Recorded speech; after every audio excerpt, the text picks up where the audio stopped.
पानी गिरी का तो पेट्रोल पंप में डीजल नहीं मिलते, खेत ला फाड़ना है, कसम करो समझ नहीं आए भाई। पेट्रोल नहीं मिला है? डीजल यार। अच्छा तो कुमार कर लेते का भैया? वो कब खुलिस पेट्रोल पंप? अरे पेट्रोल पंप नहीं खोला है, वो ट्रक ड्राइवर मन करके चोरी वाला डीजल ला 2 नंबर ही में बेचते। खेत ला फाड़ना है, 2 नंबर हो चाहे 1 नंबर हो, डीजल मतलब डीजल। चल जागो तो चल।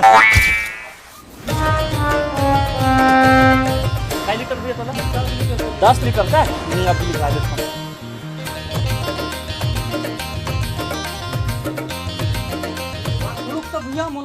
डीजल डाल रेट ला पूछ दे भैया।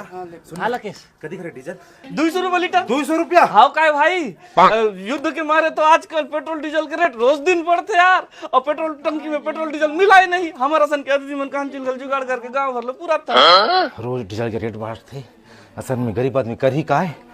गरीब आदमी फिर काय करी, आज डीजल ले ही काली रेट बढ़ी तानोला बेच के अमीर होई। भैया ठीक महंगा डीजल लेबो तो खाबो कायला? कायला फिर खाबे 200 रुपया हो चाहे 20 रुपया हो डीजल खाबे तो भाते कि डीजल पेट्रोल ला खाबे। बोला सबला छोड़, बोला डीजल ते भैया 20 लीटर। हां चल झोक गरीब डीजल मिल गए। हाँ भैया खेत लगा पान रू हाँ हाँ ठीक है। हाँ ठीक होना थे का एकदम बढ़िया है। हाँ बढ़िया फान ले।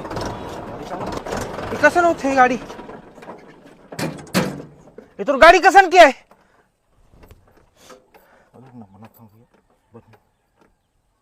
गाड़ी में इंजन के काम है। इंजन के काम? नवा ट्रैक्टर है भैया, कहाँ इंजन काम मांगी? डुप्लीकेट डीजल डलवा लो है गाड़ी में। Duplicate diesel? डीजल उर किसका आते मैं पीछे ढाले लान था है। ओ काय डीजल दिस दिमाग खराब, मोर नवा ट्रैक्टर के इंजन खुल गए। खर्चा ऊपर खर्चा, खर्चा ऊपर खर्चा। ए भैया कुमार कहाँ किस? ओ पीछे हाँ पीछे काय बात? डीजल पर अरे अच्छा ले मुत मेरे जोर से तो ला कम पानी पीबे के रहे का पूरा पेशाब सफेद सफेद आथे पिला ही तब तो ठगुन डीजल कहीं के। मैं तारी हो भाई। तुम गला से ज्यादा पानी पीता का रे, कम पानी पिया करो तब तो तुम्हारे पेशाब 200 रुपए लीटर में बेचूं। वाह रे कुमार, अरे बाप रे डीजल के नाम में लेके बढ़ के मूत ला बेच मेरे। तो चक्कर में वो नवा ट्रैक्टर के इंजन खुल गए। चोरहा कुमार नहीं तो खर्चों पर खर्चा।